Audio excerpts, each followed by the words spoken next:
This is Unsung History, the podcast where we discuss people and events in American history that haven't always received a lot of attention. I'm your host, Kelly Therese Pollock. I'll start each episode with a brief introduction to the topic, and then talk to someone who knows a lot more than I do. Be sure to subscribe to Unsung History on your favorite podcasting app so you never miss an episode. And please, tell your friends, family, neighbors, colleagues, maybe even strangers to listen to. On June 23rd, 1860, Congressional Joint Resolution 25 established the Government Printing Office, GPO, a public office in charge of printing, binding, and engraving federal reports, work that had previously been contracted out to private companies.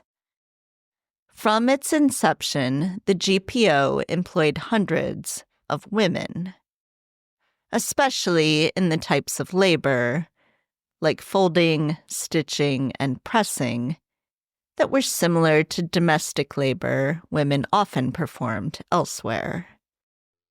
Although the GPO was the largest antebellum federal employer of women, it wasn't the only federal department that employed women at the time.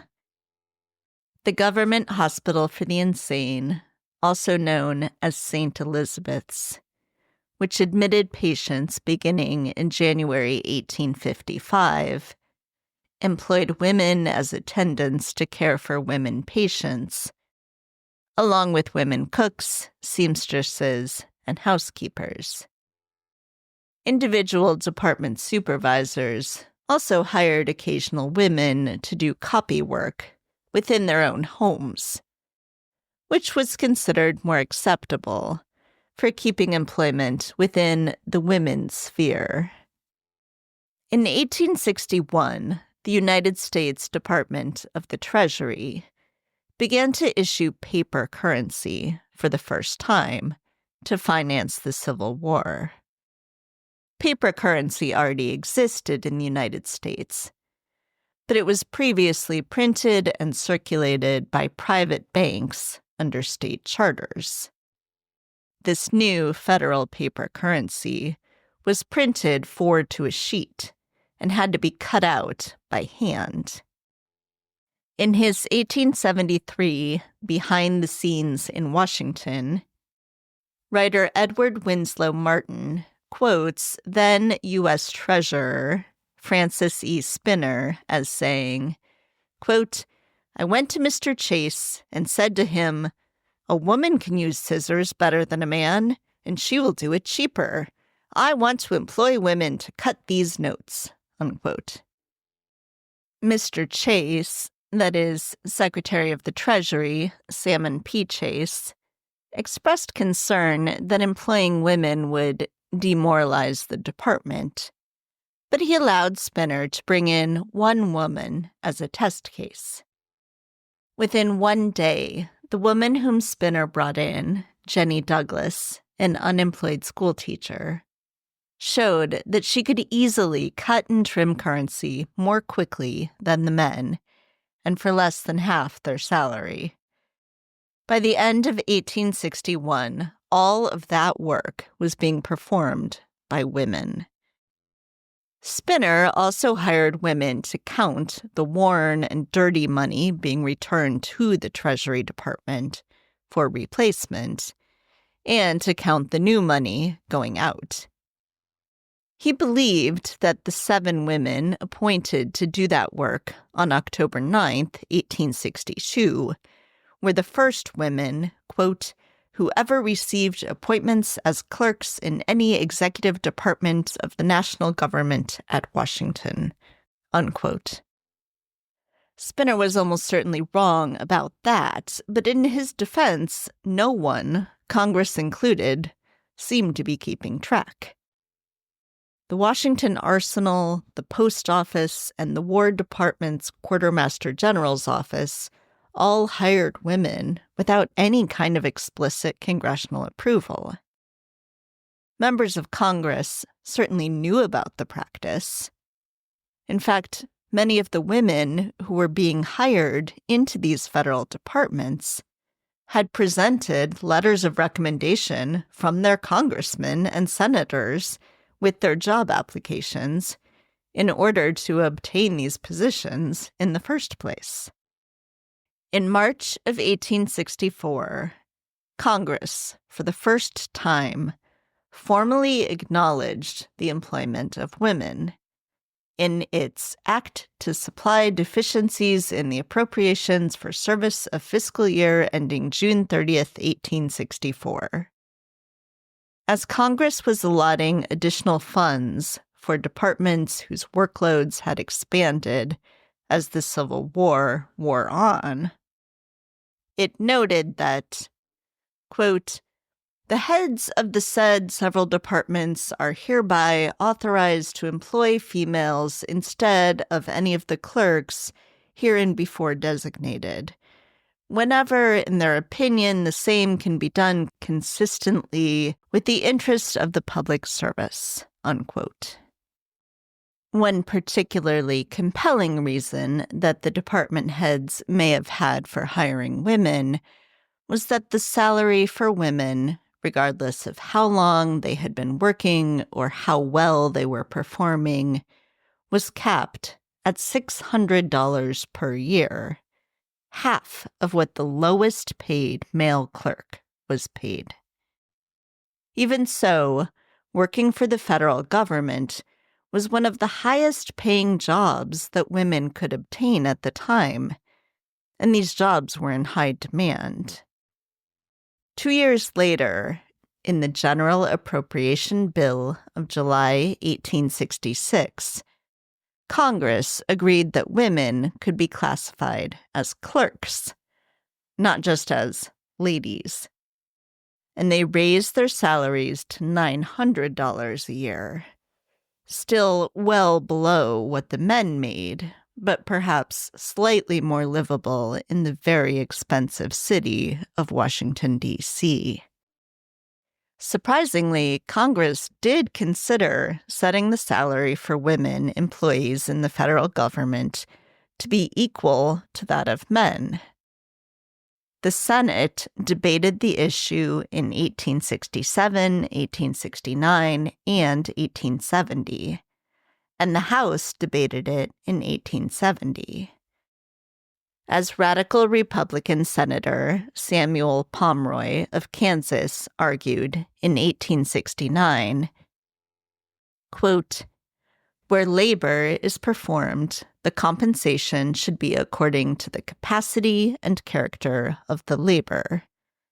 And if the same labor is performed by one person as by another, and the same amount of time in the day is bestowed on it, why should not the compensation be the same?"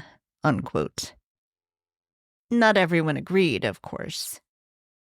In fact, Democratic Representative Anthony A.C. Rogers of Arkansas went so far as to threaten, quote, "If I live to be a month older, I intend to introduce a bill abolishing this whole business of female clerks in the departments," unquote. He did, in fact, introduce that bill, House Resolution number 1516, to abolish female clerks in the departments of government on March 14th, 1870. It didn't pass. The Equal Pay Resolution, on the other hand, came surprisingly close to going into effect, eventually failing in committee when the Senate, instead of adopting an amendment that women clerks should be paid the same as men clerks, adopted one that gave department heads the discretion to appoint women into the graded classes of clerks, with the accompanying pay. While a few women benefited from those promotions, most, predictably, did not. Still, once women began working for the federal government, they never left. And on June 10th, 1963, over 100 years after women began working for the federal government, President John F. Kennedy signed into law the Equal Pay Act, which was intended to abolish wage discrimination based on gender. According to the White House, though, as of March 2024, quote, women workers are still paid, on average, only 84 cents for every dollar paid to men, unquote. Joining me in this episode is Dr. Jessica Zaparo McHugh, author of This Grand Experiment: When Women Entered the Federal Workforce in Civil War-Era Washington, D.C. I love the ladies, I love the ladies, I like to be round with the girls. And when it's 5 o'clock and tea is set, I like to have my tea with a suffragette. I love the ladies, I love the ladies.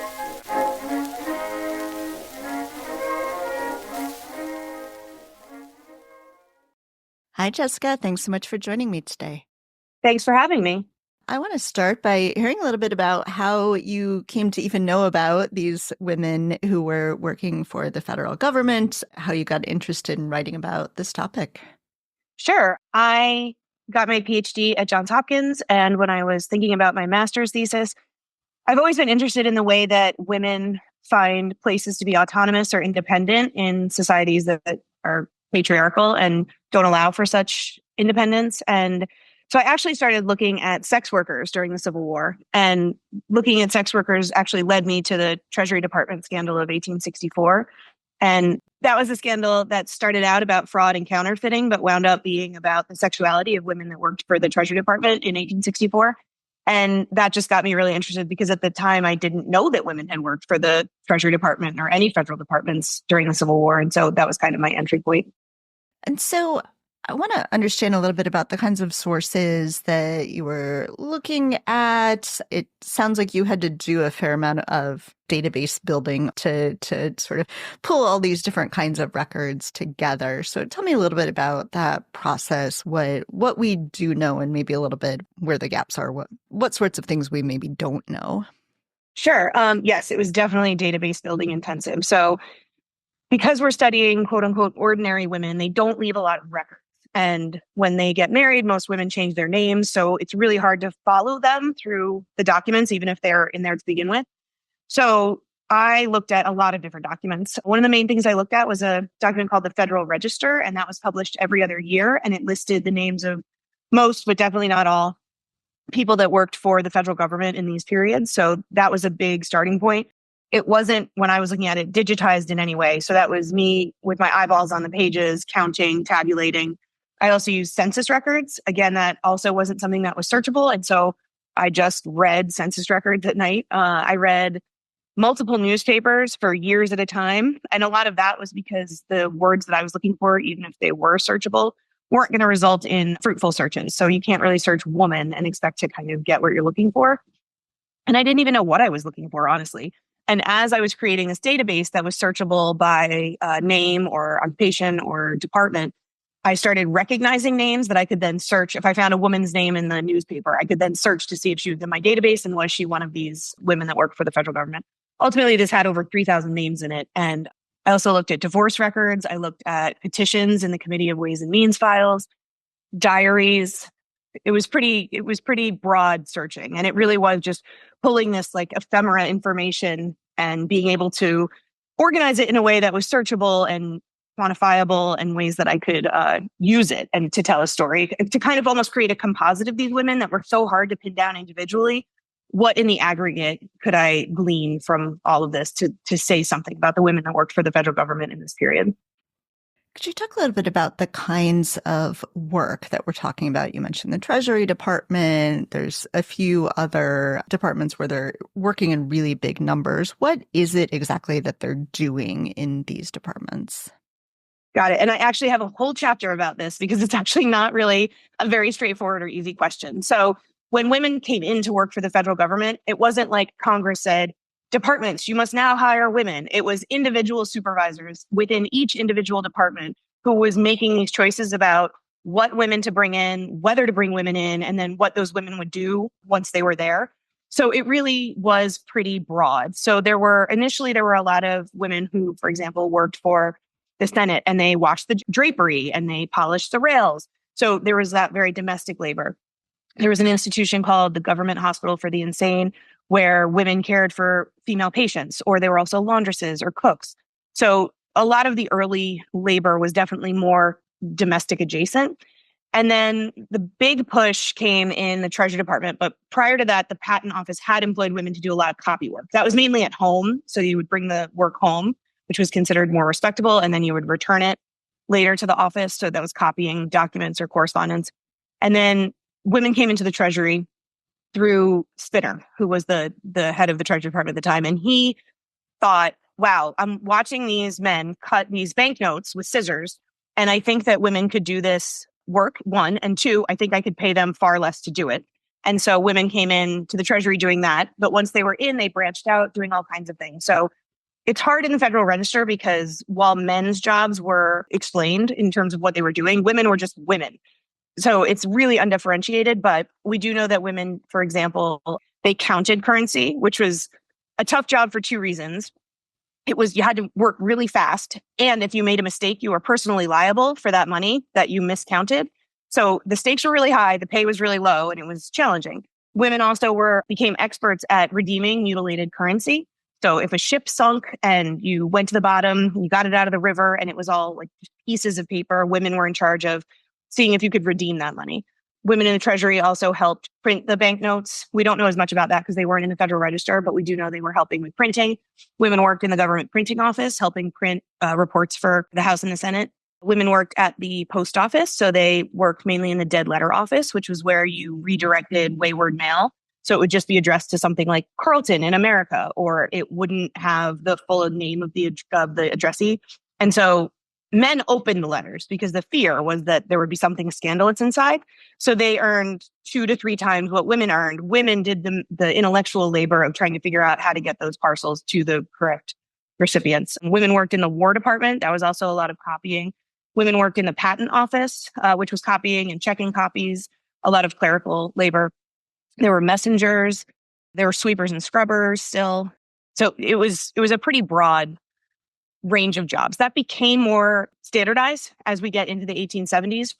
But for the period that I looked at, it was really very idiosyncratic per supervisor and per department. And some of these jobs, to be clear, were exactly the same jobs that men were doing. Yes. Some of them were exactly the same. So, and again, that depends on the supervisor, but clerical work generally for both sexes was very undifferentiated at this time. And so some departments took pieces that men were doing and gave it to women. For example, prior to the Civil War and prior to women's work, that counting labor and that mutilated currency redemption, those weren't specific jobs, but they were peeled off of men's jobs and given to women. But men were all copying stuff. So some of the stuff was exactly the same. Some was deemed by Congress in later debates to be harder than what men were doing in some respects. And then some were more domestic. And then in the Government Hospital for the Insane, for example, men and women attendants did the same kinds of duties. And men would complain, we have to scrub the floors too. So they were very kind of similar in that way. But of course, they were paid half or less than what the men were earning. And so I want to talk a little bit about as women were trying to get these jobs. And you mentioned, at least at first, this was just a little bit sort of haphazard and idiosyncratic. Women weren't like all of a sudden told like, no, you can apply for jobs. Some of them were just trying to find work. So who are these women who are trying to find work? And you talk a lot in the book about the ways they need to present themselves if they want to be successful. And that is very different. Like if I was going to go look for a job right now, I would need to present myself as, successful and educated and stuff. And that is not the kind of presentation we're talking about here.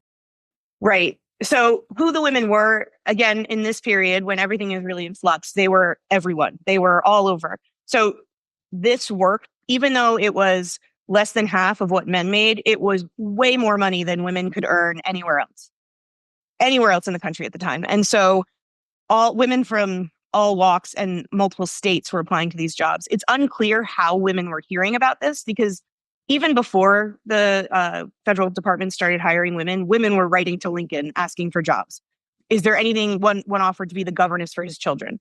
So women were really looking for employment. And then it starts to leak out that, for example, the Treasury, which is one of the bigger employers, is employing women, and women from across the country are applying. And some of them are soldiers' widows who are writing letters that are not grammatically correct, and you can tell that they're not the most educated women. And then some are applying from these. They have done a lot of war work. They were working for sanitation commissions. They have all of these credentials and they're applying based on their credentials. As the period of the 1860s starts to move on, it starts to become very obvious that applying on your credentials and what you've done is not the way you're going to get a job. And so that's how men get jobs. Men get jobs because of what they can do. What they've done for the politicians in power. So a lot of patronage stuff, a lot of electioneering stuff. Women don't have those options because women can't vote. Women don't have a lot of disposable income that they are allowed to control themselves. And so it became very clear that the way to get a job was to rely on your neediness. So the story that you can construct about how needy you are is what's going to get you a job. And it was this ploy for sort of government paternalism to please take care of me, and take care of me in the form of giving me this job. And the two things that women really needed to get the job was her story of neediness, one, and two, her recommenders, I should say. So the women that were successful had a lot of really powerful recommenders. And I just think that's such an interesting juxtaposition of saying, I'm so needy and so helpless, but also I could garner the support of General Grant or all of these senators or the president of these banks.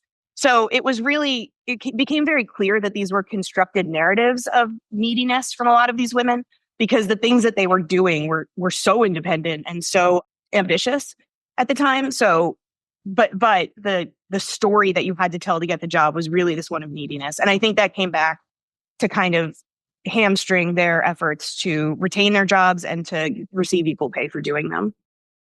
Yeah. And so you mentioned that they're getting paid, maybe half what the men are, in some cases, maybe less, but they still need to survive in DC, which is not an inexpensive place to live at the time. Could you talk a little bit about what it's like to live in DC, how they're managing to survive on what is not a very big income? Yes, I love reading men's petitions for greater salaries, saying there's no way we can survive on these salaries. Some men were seeking to build cottages in Baltimore so that they could commute because, oh my gosh, the salary is so low. And male salaries started at $1,200 a year and went up to $1,800 a year. And it changed over the period, but women earned $600 a year for most of the time. Then it went up to $720 and then $900. So clearly they must have been struggling. Washington, D.C. was a boarding house city. So whereas in other cities that women worked, they were still had some kind of social control because they were living with their family or they were living with kind of communities that they were in. Women were really on their own in terms of living in these boarding houses. And a lot of the women that I have, for example, diaries about were pretty tight with their purse strings. And they were pretty aware of, that someone lost their eyeglasses and thought, oh gosh, this is going to put me in the hole. I don't know how I'm going to recover from this. Or their umbrella gets stolen and they write about it in their diary of such a financial burden that was. But still, it was so much more money than women could make anywhere else that they had this freedom that they could. A shop opened for the Treasury Department ladies advertising, 25. It was essentially like a 25-cent store, and they were targeting the Treasury ladies because they did have more disposable income than other women did typically on their own. And there was just so much excitement in DC for women. They're on their own, most of them. They're living in mixed sex spaces. They're working in mixed sex places. And it's DC during the Civil War and Reconstruction. So they're going to church with the most famous politicians. They're going to the halls of Congress to listen to debates on the most important things going on. This one woman, if she couldn't get to the debate because work interfered, she would go and find the transcript of the debate and then read it that night. So they would go to parties. They would stay out all night and come home. And it was 7 a.m. in the carriage when we got home. So it was a really exciting, and there was such freedom for women in ways that there just wasn't in other cities at this time. Such freedom and such independence, even though their salaries were lower than that of men. But they made it work. And they also, the final thing, they were living in boarding houses, which typically women had to come home. Working women at this time would have to come home and share domestic labor. And here it was, you didn't have to clean, you didn't have to cook, that was all taken care of. So you had all of this spare time to devote to other pursuits. But all of this freedom and excitement and independence did not always translate into supporting women's suffrage, or at least feeling like they could support women's suffrage. Could you talk a little bit about that? You mentioned that they were hamstrung a little bit in the way they had to present themselves as needy, and, if they wanted to keep their jobs and all of that, that they had to present a certain picture. So could you talk some about there's just a complicated relationship, I guess, between the kind of women you might expect that they would become looking back at it, and the way that the kind of women that they had to be. Yes. And so the suffrage issue is complicated. Like you said, there were some women who were very involved in suffrage. So you had Julia Wilbur, who was known for a lot of work with the Freedmen's Bureau. She was really involved in suffrage, and she was close friends with some of the big names in the suffrage movement. She really struggled to get her job in the pension office at first, and she had tried to register to vote prior to obtaining a job. It was the ploy where you would go to register to vote and you'd say, women already have this right. Like, it's already in the Constitution. And her recommender heard that she had done that and said, well, you're never going to get a job now. And she ultimately did get a job, which was great. But then the next time that women tried that strategy, she didn't go. And part of the thing was, once you got this job, which was so, so hard to get, and I don't think I've mentioned yet, just the pressure of applicants. There were thousands of women applying to these jobs constantly. And that's something that you hear about in a lot of the reports to Congress from the Treasury officials who were making these annual reports, or in newspapers, or just the absolute rush of female applicants did not abate. It was just this horde of office seekers in skirts, they were called. And so once you got your job, you could not rest on your laurels. You had to, keeping that job was a full-time job. And so suffrage was still a very controversial topic. And so a lot of women seemed very uncomfortable putting their necks out to seek female suffrage when their job was on the line, and they were constantly defending their place and trying to hold their place. So someone could apply for 6 years, get the job for less than a year, and be fired, or not fired, but let go, or someone takes their place. At some of the suffrage meetings, male Treasury clerks or male clerks from other departments would come in and disrupt the suffrage meetings. So your coworker could be coming in and causing a ruckus, and you don't want to be seen as one of the troublemakers, quote unquote, and lose your job for it. It's frustrating, though, because I think that would have been a really powerful symbiotic relationship had the suffrage, the women advancing the cause of suffrage and the women advancing the cause of greater labor equality. Had they been able to work together a little bit more, I think it could have been a very productive relationship. But the suffrage movement was really focused on suffrage, and the women working were just so frantic to get their jobs and keep their jobs that they were just really reticent to expose themselves to controversy over suffrage. While we're on the subject of controversy, maybe we could talk about the Treasury scandal that you alluded to earlier. So this is, it's a shocking sort of sex scandal, so to speak, for the day. But it really, what I found so interesting in reading about it was how pervasive the idea of it was nationally, that people would, talk about like Treasury girls as like code for prostitution, like that was just like a phrase that people used. So could you talk a little bit about what's going on there? What is this scandal? And, how the idea of this was sort of, it must have been playing into preconceived notions people had about what these independent women were up to, what they thought they were probably up to anyway, that it had such legs that this scandal like kept going, or the idea of it kept going. Yeah, I think a lot of factors come into play there. So just very basically, the scandal didn't start out as like a quote unquote sex scandal.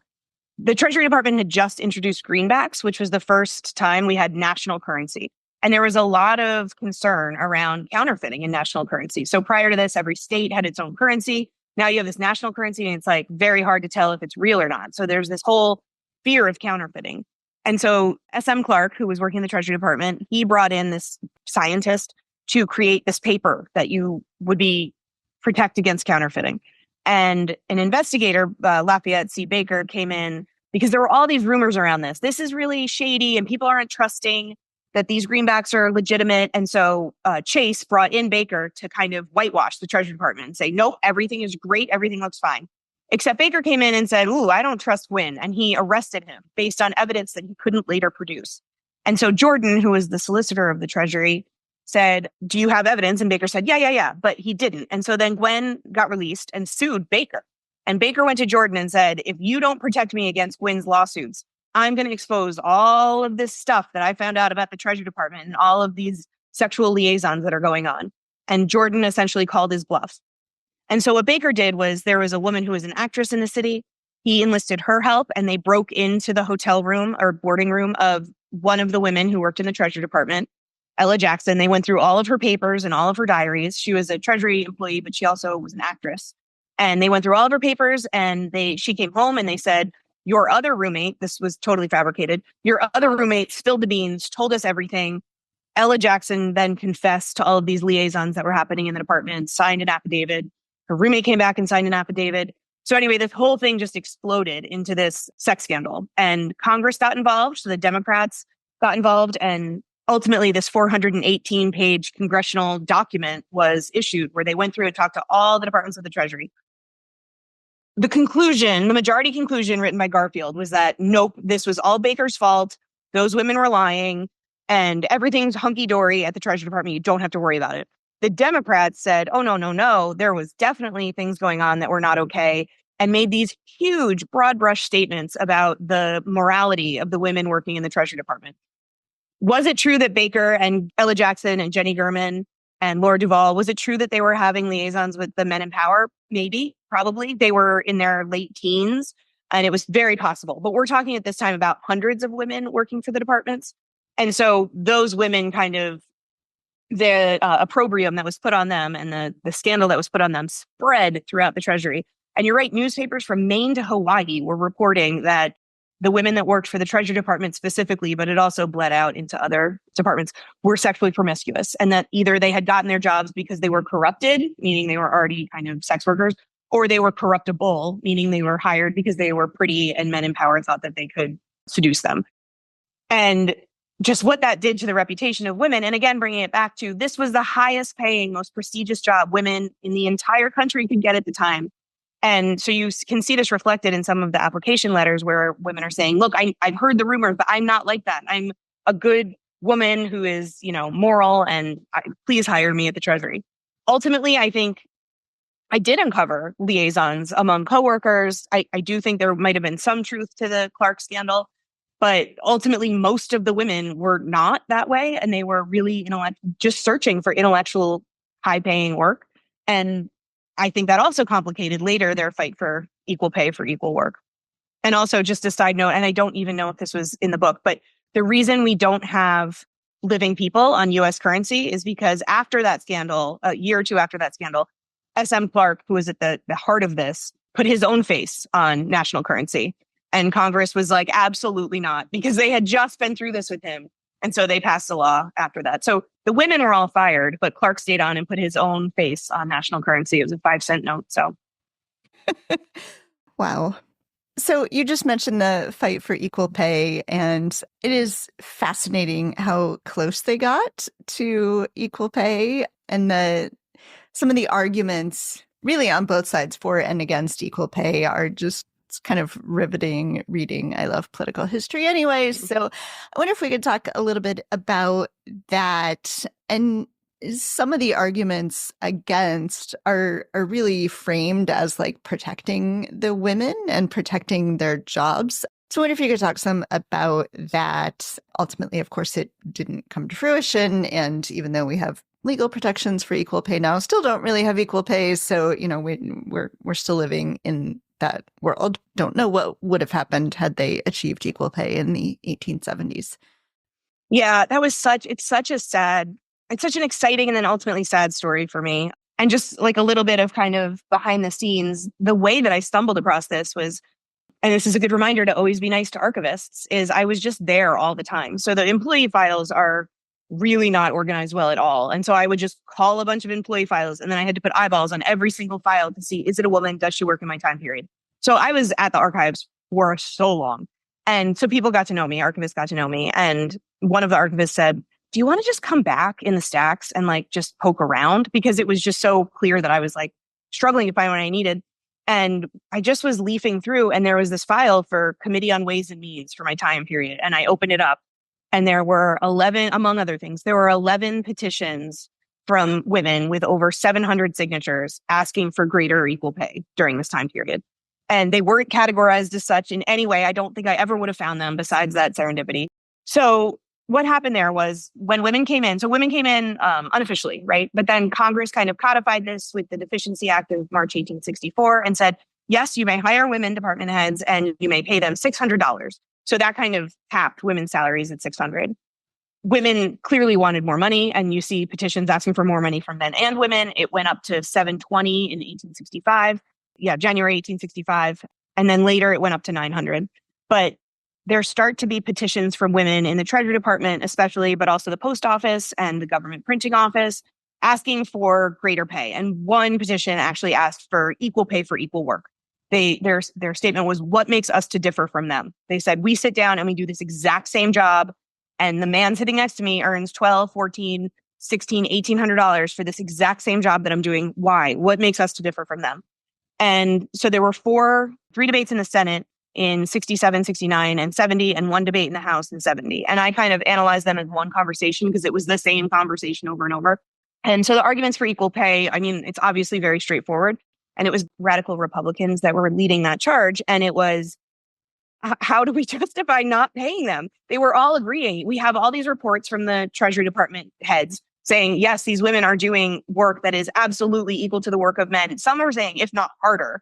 So, how do we justify paying them so little to do the exact same job?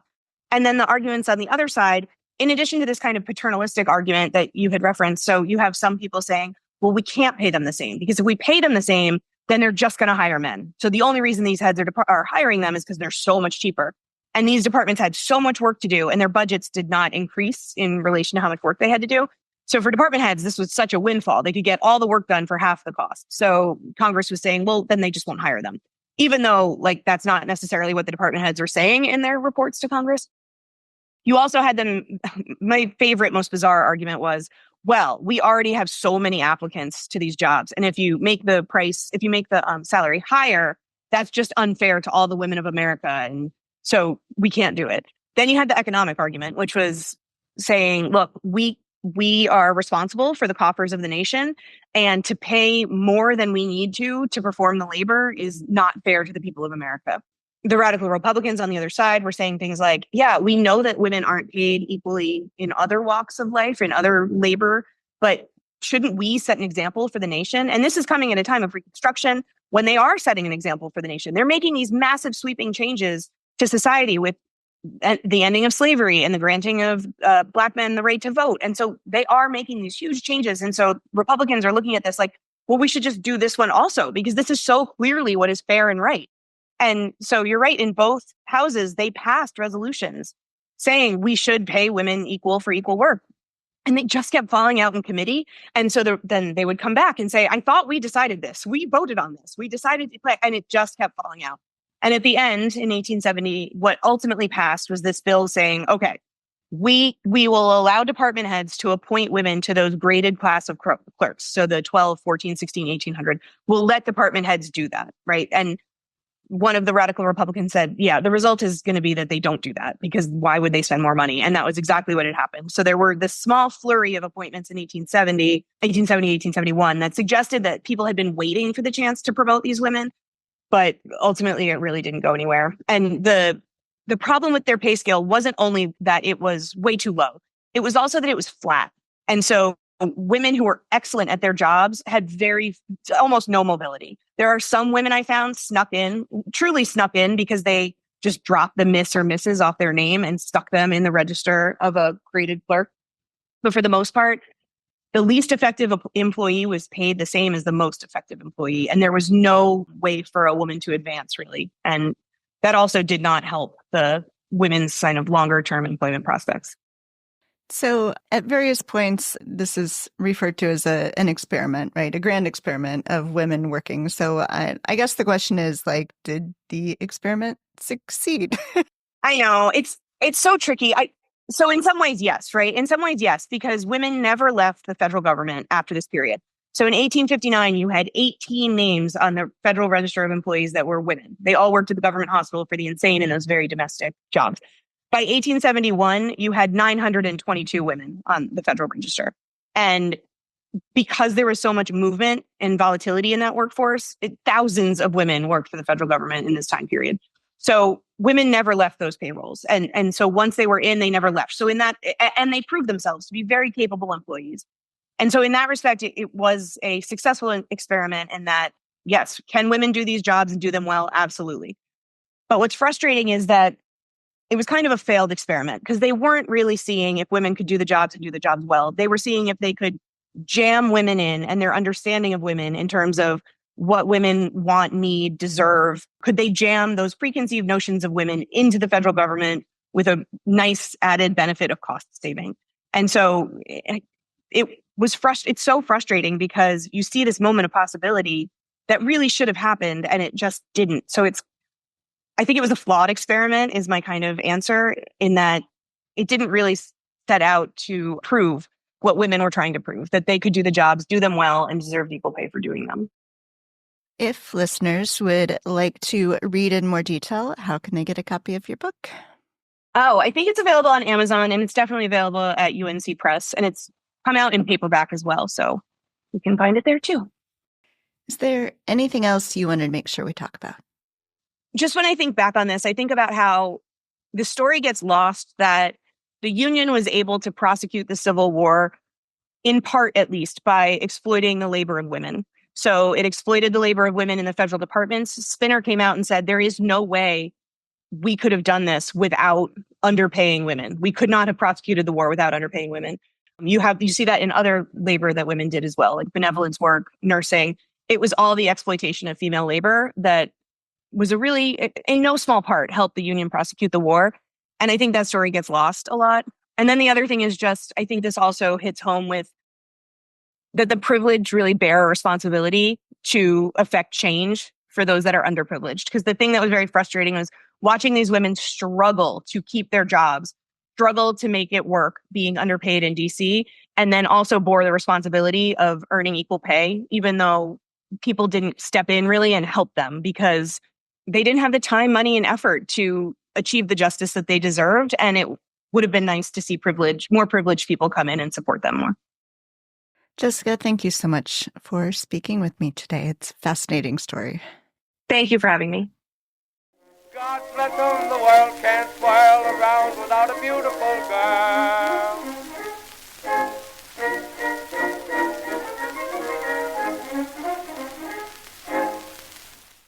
Thanks for listening to Unsung History. Please subscribe to Unsung History on your favorite podcasting app. You can find the sources used for this episode in a full episode transcript at unsunghistorypodcast.com. To the best of our knowledge, all audio and images used by Unsung History are in the public domain or are used with permission. You can find us on Twitter or Instagram at unsung__history or on Facebook at Unsung History Podcast. To contact us with questions, corrections, praise, or episode suggestions, please email kelly@unsunghistorypodcast.com. If you enjoyed this podcast, please rate, review, and tell everyone you know. Bye!